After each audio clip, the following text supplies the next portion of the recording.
Setiap malam Jumat itu pasti kesurupan. Pas dibuka ada yang mandi. Kuntilanak itu tuh suka sama rambutnya saya. Assalamualaikum guys, kembali lagi sama channel saya di Opik Tutor tapi bukan tutorial. Kali ini kita kedatangan dari narasumber Mbak Fitri ya. Mbak Fitri ini dari Cianjur. Dia nge-DM saya di IG ya, terus di Facebook.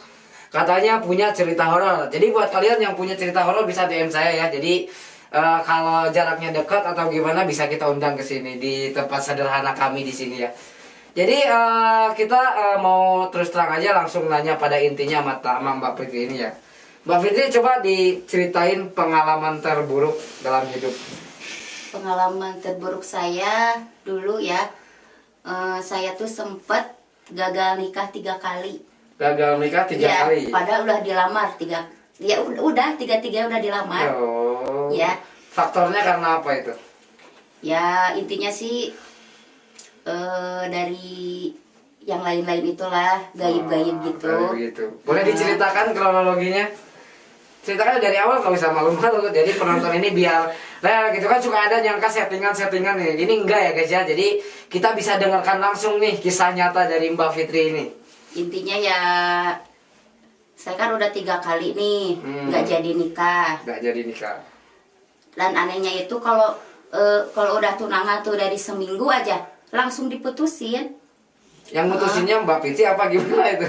Ya kadang Ya. saya, kadang dari cowoknya.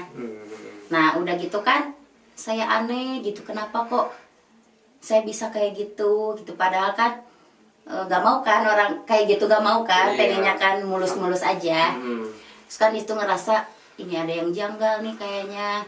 Terus kan si om saya nanya, kok bisa kayak gitu, kamu pernah nyakitin laki-laki apa gimana gitu kan.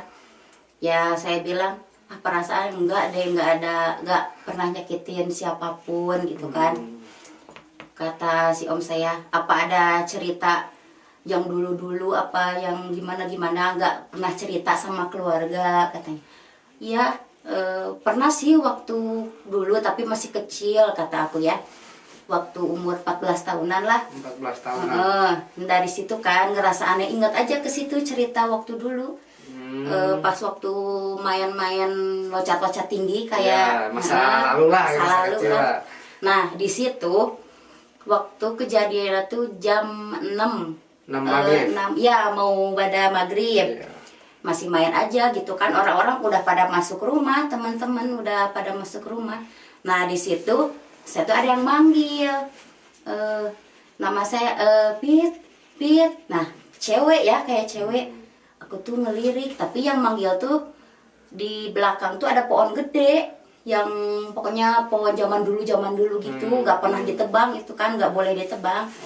Aku tuh nyamperin ke sana. Nah, pada waktu itu pas udah ke situ, aku tuh kayak ada yang manggil-manggil terus, tapi nggak ada orangnya gitu. Nah, udah kayak gitu, pas aku mau pulang, udah pergi aja kataku, orang yang manggil nggak ada. Nah, ada segumpal tanah kayaknya ya, di apa tuh namanya? Dilempar ke badan saya semua itu. Nah, waktu itu aku inget kayak gitu. Terus si om saya pun kan kaget dengar ceritanya. Lo kenapa nggak cerita dari dulu kalau kayak gitu, katanya kan. Ya kan namanya juga masih anak kecil lah, nggak inget sama hal-hal begitulah hal biasa. begitulah. Pas masih muda, pas masih anak-anaknya bercinta gitu loh. Nah, ternyata udah itu si om saya tuh lah sama orang-orang pintar gitu ya. Coba kata om saya, kita tanyain aja ya katanya, ya mudah-mudahan udah diobatin ya, sembuh lah gitu. Ya pas ditanyain lah sama masih orang sini sih, cuman kayak kiai-kiai gitu. Orang pintar lah ya, orang pintar intinya. Orang pintar. Kata dia tuh, kaget kan dia juga, kenapa nggak bilang dari dulu ini. Nah, kalau misalnya dari dulu ini udah bisa sembuh, katanya nggak bakal ada kejadian kayak gini. Soalnya kan udah kejadian itu, kalau misalnya setiap malam Jumat kesurupan. Oh, Mbak Fitri ini kesurupan Iya. setiap malam Jumat. Setiap malam Jumat itu pasti kesurupan. Katanya gara-gara itu, gara-gara pas waktu kecil itu ada yang lempar tanah. Jadi intinya ada yang lempar tanah ke badan, jadi ya intinya itu faktornya ya. Faktornya itu jadi gagal nikah terus kan? Iya, gagal nikah Kayak gitu. Terus kan pas waktu diobatin tuh sama Pak Kiai itu, katanya sih ada kayak kuntilanak itulah. Kuntilanak. Waktu kuntilanak itu kan katanya suka sama rambut saya. Wow. Kan saya dulu rambutnya panjang, bagus ya. Nggak berjilbab ya dulu ya? Enggak, dulu. Biasa masih. Iya, masih gadis ya, wajar ya. Rata-rata sekarang juga cewek begitu. Kalau belum nikah itu ya nggak berjilbab. Ya, katanya sih itu. Jadi seakan-akan dia tuh selalu ikut sama saya. Kata Berarti si ada Kiai dalam itu. tubuh gitu ya. Nah, pas waktu ketika itu kan katanya, udah nanti malam Jumat Kliwon di sini kesini katanya, nanti kamu dimandiin di sini gitu. Tapi jangan kaget kalau udah dimandiin katanya gitu kan. Dan nih ceritanya malam Jumat Kliwon itu saya datang ke si Pak Kiai itu ya. Terus saya dimandiin pakai air jampe-jampe gitulah. Iya, sama air obat lah ya. Obat sama airnya tujuh sumur. Air 7 sumur. Air 7 sumur, 7 kembang. Ya, sama 7 kembang kalau nggak salah. Terus pakai kenyan gitu kan. Ritual kayak gitulah. Ritual ya, intinya diobatin pakai ritual, guys. Kaget loh pas waktu itu. Kagetnya? Pas saya kan mandi nih, udah mandi. Pas mandi ada suara Kunti. Iya, si Kunti itu pas udah mandi gitu ya, udah mandi, udah baca-baca doa gitu, di badan saya tuh ada yang lepas, ketawa-ketawa, cewek lepas ketawa-ketawa gitu. Serem juga, serem juga nih. Nah katanya kata Pak Kiai itu si Kunti yang udah beberapa tahun di badan saya itu, katanya udah lepas, katanya ya banyak-banyakan berdoa, berzikir, karena gitu aja, udah nggak bakal ada lagi katanya, gitu. Jadi itu seperti kayak guna-guna apa gimana ya? Nggak tahu. Terus pas kejadian aneh gini nih, pas waktu saya mau potong rambut, nggak mempan si gunting mau dipotong rambut sampai si ibu pangkasnya ngambil itu pisau. bukan gunting rumput. Gunting rumput. Udah kayak si Samson berarti ya. Pada ditonton.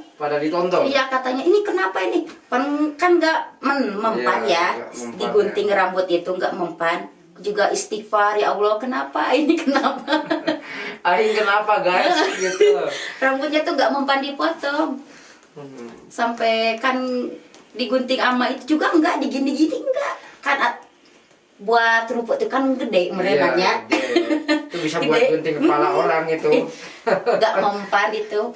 Itu tapi kalau sehari-hari misalkan itu suka ada lihat penampakan kalau Teh Fitri-nya lagi diam atau misalkan lagi apa gitu. Suka sering waktu saya kan kerja ya dulu di Bogor. Nah kan di mes itu kan gimana banyak WC gitu kan, yang kosong-kosong, kamar kosong. Nah waktu pas aku mau ke WC nih, nah kok tiba-tiba pas ke WC itu si pintu kok makin deket ya, si pintu itu deket. Pas aku nyamperin, jauh lagi, si pintu teh jauh lagi. Aneh kan, kayak deket tapi kok jalan lagi sih gitunya. Ada yang mandi, tapi lihat itu yang mandi siapa gitu. Yang mandi tapi kebuka. Tapi belum kelihatan itu dari jauh. Oh, baru suaranya ada yang mandi doang gitu. Kok kebuka suara keran, tapi kerannya tuh dimainin. Buka, tutup, buka, tutup. Anjing. Iya. Ini malam loh guys, sumpah ini malam tinggalin bulu-bulu aing ya. Nah, udah gitu. Lah, aku tuh ya lihat pas dilihat nggak ada orang. Nggak ada orang. Cuman pas dari jauh kayak cewek. Kayak cewek. Ya, pas deket nggak ada. Jadi begini guys. Coba kalau ini dialamin sama kalian yang nonton gimana rasanya. Dan ini kita di belakang kamera udah komitmen yang nggak boleh ada kata hoak. Dan ini kisah nyata dari Mbak Fitri ini. Tapi Mbak Fitri sekarang udah nikah. Dan alhamdulillah sekarang udah nikah, udah punya anak juga. Oh, sekarang udah alhamdulillah lebih baik lagi tuh guys ya.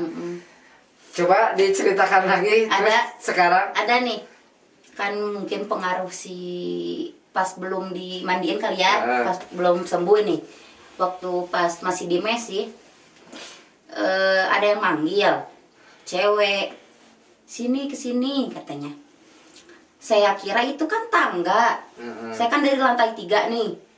Saya kira itu tangga. Saya nyamperin kan jadi kelihatan tuh tangga, padahal bukan tangga loh. Kayak biasa tempat pegangan tangan itu loh, kalau lihat ke bawah apa sih? Oh, ini pagar. Pagar. Itu 3 lantai loh. 3 lantai. Itu di lantai paling atas. Aku paling atas kamarnya. Aduh. Pas kesana nyamperin, tiba-tiba kan kaget. Pas disamperin itu kan bukan tangga. Pas mau ngelangkah gitu, ngelangkah kakinya loh ke bawah, kan tangga ya, mau turun. Kalau dilihat orang itu kayak mau bunuh diri. Katanya kan di bawah tuh teriak-teriak. Mau ngapain kamu, mau ngapain? Kok teriak-teriak? Kenapa? Kan kelihatannya bukan itu, kelihatannya tangga. Nah dari situ pas loncat, kayaknya loncat dari lantai 3 ke bawah. Tapi aneh gitu, kirain aku mau meninggal. Mau pas loncat kayak terjun payung aja gitu, nyantai. Nyampe aku jongkok, aku merem, pas pas bangun-bangun nih mata nih black, gak kenapa-napa. Berarti itu si makhluk halusnya itu mungkin ngejagain ya. Kalau rata-rata kan kalau orang jatuh dari lantai 1 aja paling patah apa? Kaki Di lantai patah. 3 tinggi banget, lumayan. Habis dari situ gimana itu? Ya kaget lah, orang-orang juga pada kaget lihatnya. Digini-gini. Kamu kok bisa selamat? Cenah. Kan kalau misalnya jatuh dari atas ketinggian kan kebayang merenang. Ya iyalah. Jatuh dari lantai saja kan gitu, jatuh dari tangga aja itu gimana guys? Kaki itu misalnya mencek Sunda nama, terus lantai 2 patah, lantai 3 ya udah tinggal milik kuburan gitu, mau yang mana? Alhamdulillah sih dari situ anehnya gitu, keajaibannya dari situ juga gitu kan. Nggak tahu kenapa ya itu mungkin dari Allah juga, perlindungan dari Allah. Cuman kan itu aneh kan, aneh banget. Itu kejadian di tahun berapa itu? Tahun 2014 kalau nggak salah. 2014 itu masih menjelang masih dibilang muda, kecuali kalau cerita ini dari tahun 90-an, nah itu gue udah balas cerita. 2014 itu. Dari 2010 ke atas itu masih bisa dibilang cerita muda, guys. Ya. Kalau sekarang kan diceritain soal mistis-mistis begitu, rata-rata itu orang agak nggak percaya. Apalagi yang nonton orang kota, yang namanya di kota kan rame. Kalau di kampung jam 8, jam 7 malam aja udah sunyi, guys. Begitu ya. Jadi kalau menurut kalian wak silahkan datang sini. Terus buat yang punya cerita kisah mistis horor, silahkan DM saya di YouTube, bisa di komentar, bisa gitu. Jadi ada lagi yang mau diceritain? Satu kali lagi. Pernah sih ada. Apa? Pas waktu saya kan ke rumah nenek saya tuh.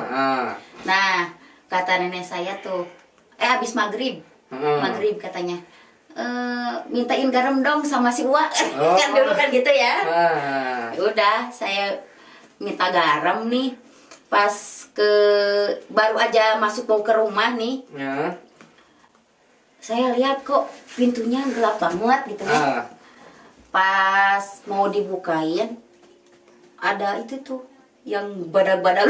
Genderuwo. Yang matanya merah, giginya runcing. Buto hijau apa genderuwo itu?